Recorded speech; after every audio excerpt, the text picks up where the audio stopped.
Donc encore une fois, bonjour à toutes et à tous. Nous allons commencer cette conférence de presse qui se tient dans un contexte où, comme vous le savez tous, depuis l'annonce de la hausse des tarifs de l'électricité qui a été suivie d'une arrestation de concitoyens, de camarades, Guy Marius Sagna et 8 autres,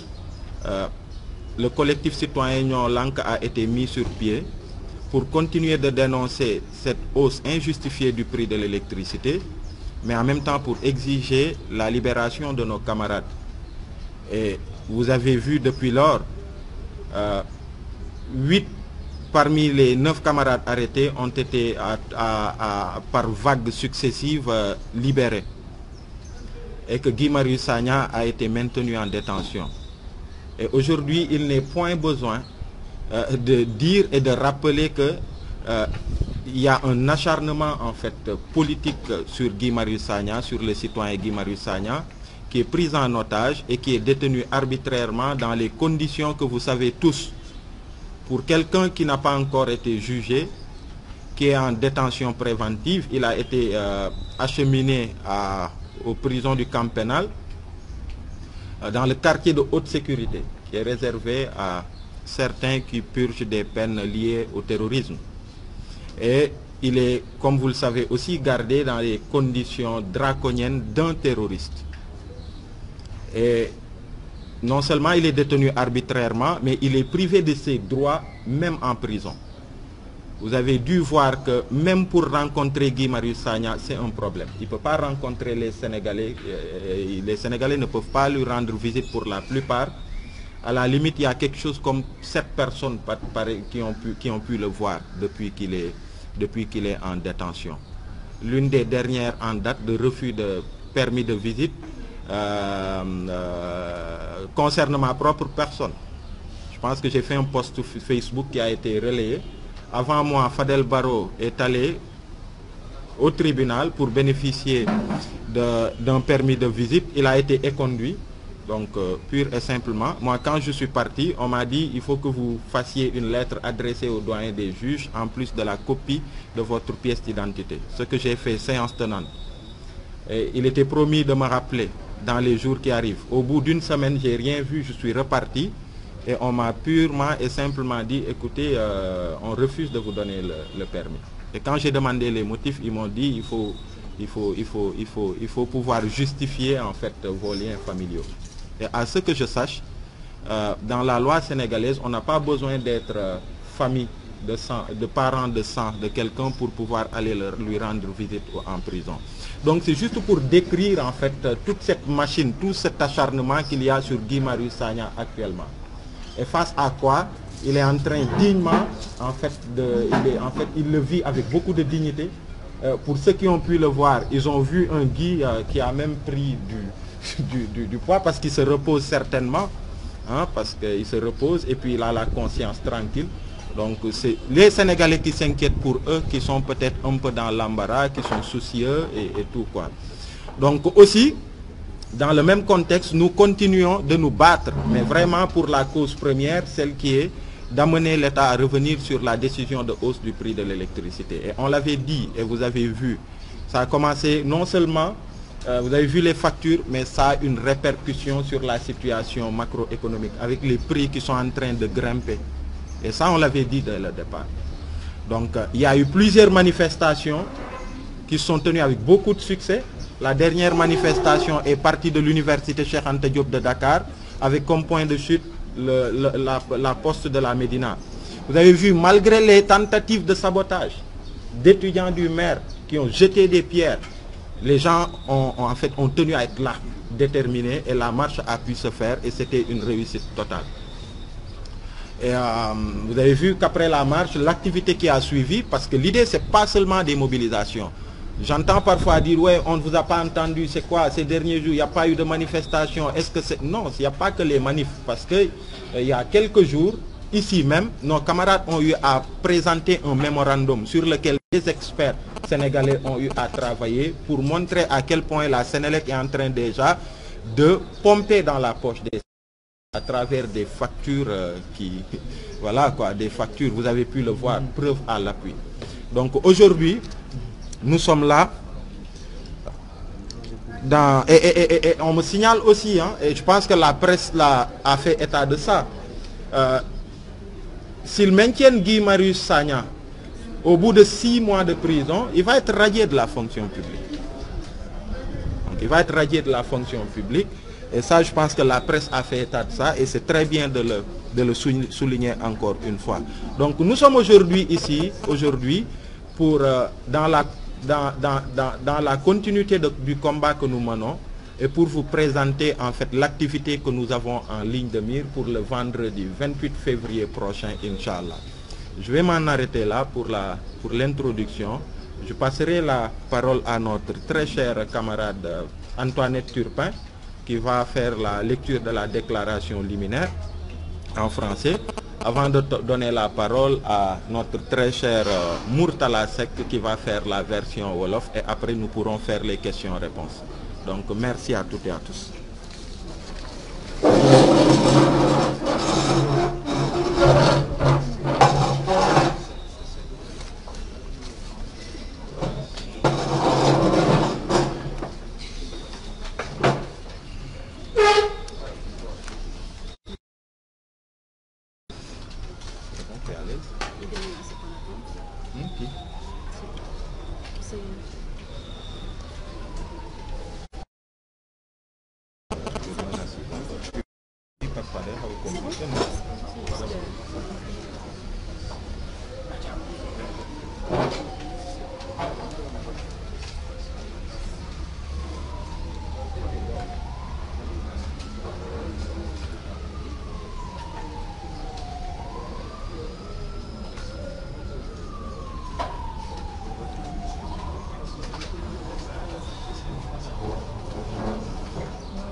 Bonjour à tous.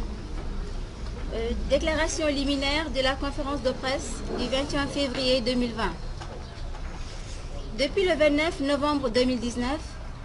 Guy Marius Sagna est arbitrairement détenu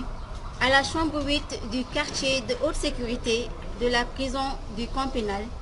pour avoir manifesté avec 8 autres Sénégalais arrêtés avec lui et libérés depuis, contre la décision portant hausse des prix de l'électricité. Les Sénégalaises et les Sénégalais qui dénonçaient cette iniquité ont vu s'ajouter à leur indignation l'injustice et l'arbitraire du maintien en prison de Guy Marius Sagna. D'autres qu'on n'a pas entendus sur la dénonciation de la hausse du prix de l'électricité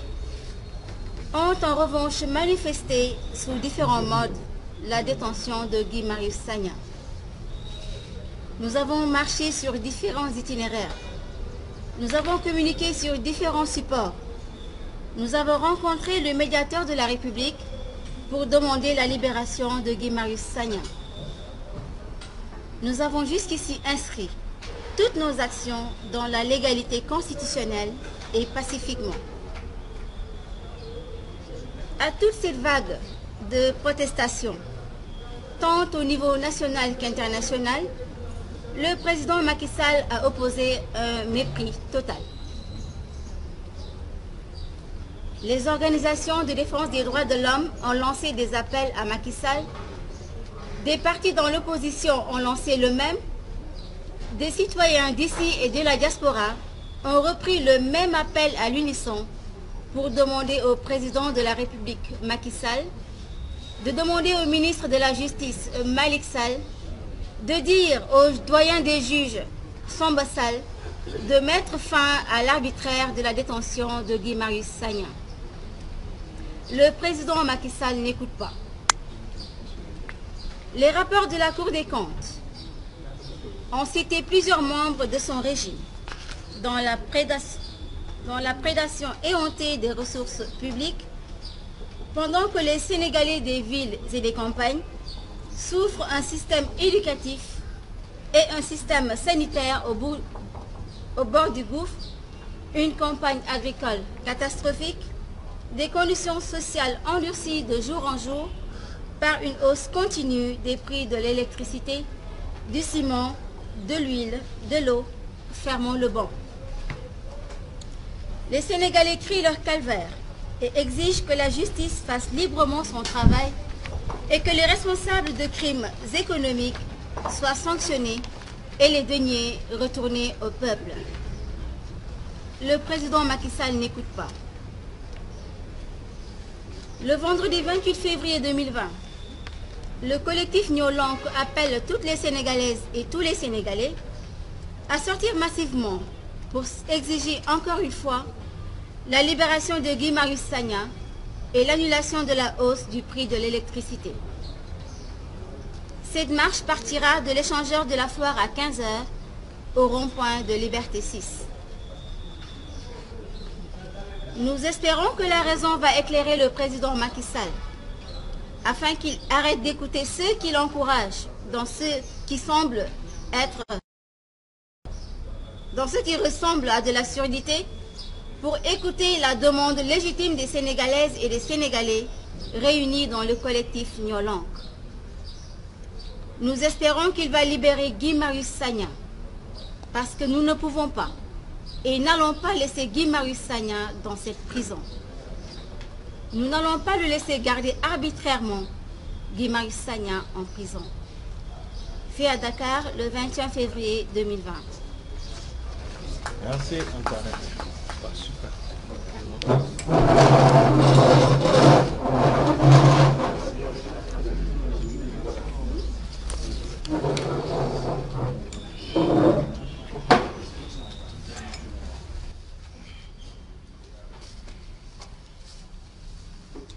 Bon, salaamaaleykum. Bataaxal bi nga xamante ni collectif citoyen ñoo lànk ñoo ko bind ci bisub tey bi pour wax ak askanu Sénégal ak àdduna. Gis nañu ni depuis le 29 novembre 2019 bi nga xamante ni bii weesu jàpp nañ ci nu dut yoon ki nga xam mooy sunu àndandoo ci xeex bi ñu koy wax Guy Marius Sagna te jàpp ñu ngi ko yóbbu ci chambre bi ñu wax chambre 8 chambre juróom-ñett bi nga xamante ni moo nekk ci prison camp pénal pour lan ndax kat Guy Marius Sagna dañ ne dafa marche pour demander pour wax nañu wàññi courant bii nga xamante ni ci nuñ ko yekkooy du yoon moom ak juróom-ñett ñoñam ñi mu àndaloon ñu jàppandoo leen ci benn bis waaye ñeneen juróom-ñett ñooñu ñu bàyyi leen moom rek ñu téye ko téye boo xamante ni dañ ko yóbbu ci cellules yi nga xamante ni mën nañ ni terroriste yi nga xamante ni ñoom la ñuy jàpp fa lañ leen di yóbbu muy Guy Marius Sagna sénégalais nag yi nga xamante ni ñoo ne fii ci biir sénégalais ak sénégalaises yi nga xamante ni ñoo ne ci biir dëkk bi gannaaw ba ñu waxee ba ñu jooyee ba ñu demandé ci pouvoir bi ñu bàyyi Guy Marius Sagna boobu ba tey lu leen naqare rek la ñu gis ci laaj bi ñuy laaj ak ci demande bi nga xamante ni ñu ngi koy demandé nguuru Macky Sall sénégalais yi nag ñi nga xamante ni fekk si wuñ ñu ci xeex bii ci marche ak ci conférence de presse ak ci li nga xamante ni moom la ñu yoon may ñu ngi koy def ca na nga xamante ni ñoom yëgee nañ ko ni di ko wax ñi ngi def ay démarches yoo xamante ni pour ñu wax ni jàpp bii nga xam ni du yoon jàpp nañ ko Guy Marius Sagna dañu ko war a bàyyi waaye boobu ba tey gis nañ ni kat Macky Sall dane dégluwuma leen te duma bàyyi Guy Marius Sagna ci lu ko neex ak ci li nga xamante ni mooy bëgg-bëggam ñu jàpp ni aussi vague manifestation yi am ñu xamante bii mooy suñu ñeenteelu manifestation ñi ngi koy def boobu ba tey pour woo sénégalais yi pour wax ak askan wi que ni nii ñu jàppee Guy Marius Sagna ak yokkuteb électricité bi bii ñu tax ñu jàpp ko kat du yoon boobu ba tey Macky Sall dégluwuñu organisation droit de l'homme yi mooy ñi nga xamante ni ñoo yor ak yelleefu dundini doomu aadama wax nañ ci niveau national kalaame nañ ci niveau international waaye ba tey Macky Sall na déet du ma def ñi nga xamante ni ñoo yor parti opposition yi ak ñi nga xamante ni sax gis nañu ni ñoom ñi ngi seen biir ba pare naqarlu lii nga xamante ni jàpp bi nga xam ne jàpp nañ ko Guy Marius Sagna ba tey Macky Sall bañ na ni loolu du ko def ñun nag sol nañu suñu dàll seeti woon kii ñuy wax médiateur de la république wax nañu ak moom waxinu entre nit ak nit waxinu entre responsable ak responsable waaye ba tey de Macky Sall nee na déedéet dégluwuma leen gumba na tëx na luu la ci loolu ñu jàpp ni kat rapport Cour des comptes bi nga xamante ni moom moo génn ci jamono yi passé épingle ñenn ñi nga xamante ni ñi ngi ci biir nguur gi wax ni ñoom ñoo lëñ bët alalu Sénégal ñoom ñoo jël alalu Sénégal ci noo xamante ni du yoon ñooñu kat kenn laalu leen ba tax na tey mën nañ ni suñu mbay mii nga xamante ni tey dafa lajj ci at mi ba tax na tey suñu njàng doom ak yi nga xamante ni sénégalais yi seenum njàng teguwul ci yoon ba tax na tey feebar faju mënta am loolu lépp ñu ngi koy gis te rapport Cour des comptes yooyu bokk na ci li ko waral ci mim réew te kat ñooñu war a jàpp ñooñu war a fekk seen kër laaj leen kenn laaju leen ndax kat réew mi dafa doon réewu kumba am ndey ak kumba amul ndey te ñu jàpp ni Guy Marius Sagna mooy ki nga xamante ni amul ndey waaye ñii ñu wax ni Cour des comptes jàpp na leen ci loxo ci poos ñooñu kenn woowu leen kenn lañ bëtu leen dañ leen a bàyyi ñu doxi seen soxla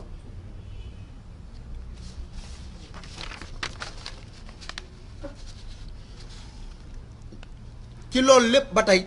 président Macky Sall nee na gumba na tëx na luu la du bàyyi Guy Marius Sagna waaye du jàpp ñi nga xam ne ñoo bokk ci ñoom te yoon teg leen loxo ñuy woote nag dellu wooteeti le 28 février bii di ñëw nga xamante ni moo dëppook àjjuma benn marche boo xamante ni collectif ñoo lànk ñoom ñoo wooteeti pour def ko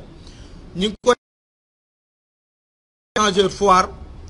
bi nga xamante ni moom moo jógee foire jëm ba rond-point Liberté 6 waaye dinañ jaar buntu camp pénal ak fa ñu war a jaar lépp ci bu ñu ko yoon mayee incha allahu rabbi te nag sax du loo xamante ni yoon lañ koy laaj parce que déclaration bu ñu def la te incha allah on va le faire incha allahu rabbi bu neexee yàlla ñu ngi nag yaakaar ni kat ci nii ñu waxee ak Macky Sall dina bàyyi xel ni war a mën a wàññi courant bi ndax gis nañu ni am na ñu nekk ci noppam ñoo xamante ni ñoom ñoo koy def loo xamante ni moom lii muy def nii neexu ko yaakaar nañ ni Macky Sall dina bàyyi Guy Marius Sagna parce que gis na sénégalais yi jóg bërki dem moo njaay suñu marche bi ñu doon def université rond point Ménine sénégalais yi nga xamante ni jugoon nañ ñi ngi doon marche ñi ngi ko defee woon place de l'Obélisque jàpp nañ ni sénégalais yi dina leen déglu ci bii ñu war a jëm nii ñu ngi yaakaar ne Macky Sall dina bàyyi Guy Marius Sagna en même temps aussi dina wàññi prix de électricité bii nga xamante ni moom moo tax bokk na ci suñu xeex ñuy wone aussi itinéraire bi nga xamante ni fa lañ war a jaar moo nekk nii ba tey point de départ di point de foire rond-point station Total jaar rond-point Pentala jaar camp pénal point de chute bi doon rond-point Liberté 6 jërë ngeen jëf. Merci beaucoup. Excellent.